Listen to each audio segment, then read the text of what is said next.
So, ito na nga yung part 2 ng TikTok cash loan ko at ipapakita ko sa inyo yung breakdown ng 2,000 pesos kung magkano nga ba siya monthly at kung magkano nga ba ang interest nito.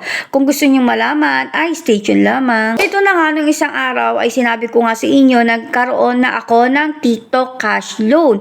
So, binigyan nila ako ng credit limit na worth 2,000 at ngayon itatry na natin siyang i-withdraw kung magkano nga ba yung magiging breakdown niya. So, ito na nga. Sisimulan na nga natin dito sa pinakasagad na credit limit, which is yung 2,000.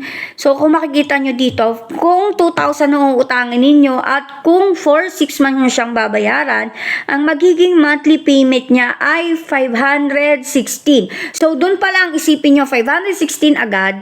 Ibig sabihin, kung for 6 months, papatak na 3,000. Diba? 3,000 higit. So, meron na silang tubo na 1,000. So, titingnan natin yung breakdown nila dito kung bakit naging ganon yung monthly payment. Nagniningning na ang monthly interest at service fee ay 9.17%. So, dun pala marirealize nyo na ang laki ng tubo nila ay ang laki ng interest nila, ang laki ng percentage ng interest nila kumpara sa ibang loans like S-loan, fast cash. Pero ito talagang tumataginting na 9.17%. At imagine niyo ha, for 6 months to ha. So, ibig sabihin, dito pa lang sa 6 months, ay malaki na yung interest nila, yung percentage ng interest nila.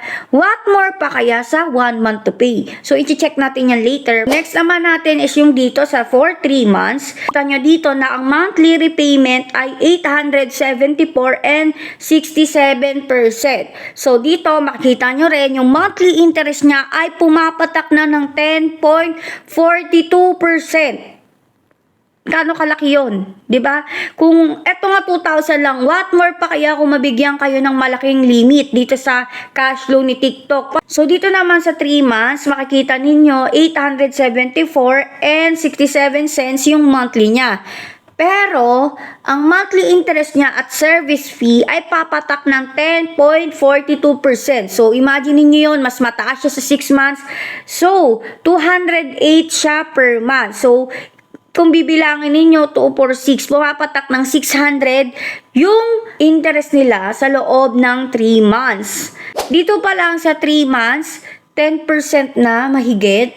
What more pa kaya sa 2 months? So, i-check natin kung magkano yung magiging interest nila sa 2 months. So, dito makikita ninyo 11.5%. Ang laki na ng interest niya, 11.5%. Imagine niyo kung malaki yung uutangin nyo dito ay talaga naman parang mapupunta lang sa kanila yung ihulog ninyo.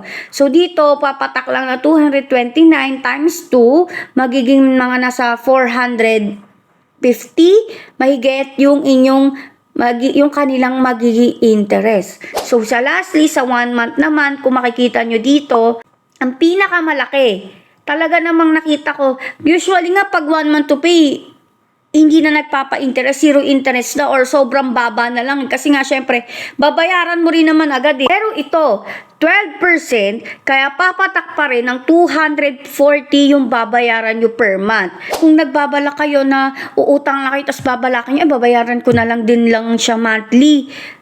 Okay nga yun, kasi nga usually sa mga iba talaga nagpapa 0% na free na yung interest kapag 1 month or sobrang baba na lang, mga 1% na lang. Pero ito, pumapatak siya ng 12%. Ngayon lang ako talaga nakakita na 12% yung 1 month to pay. So, kaya dapat talaga, bago kayo umutang, ay titignan ninyo kung magkano yung percentage ng magiging interest nila. Kasi kasama na nga dito yung monthly interest tsaka yung service fee. Pero, para sa akin, hindi na siya worth it. Pero kung sa tingin niyo ay kailangan yun talaga, pwede nyo rin naman yung i-go at utangin.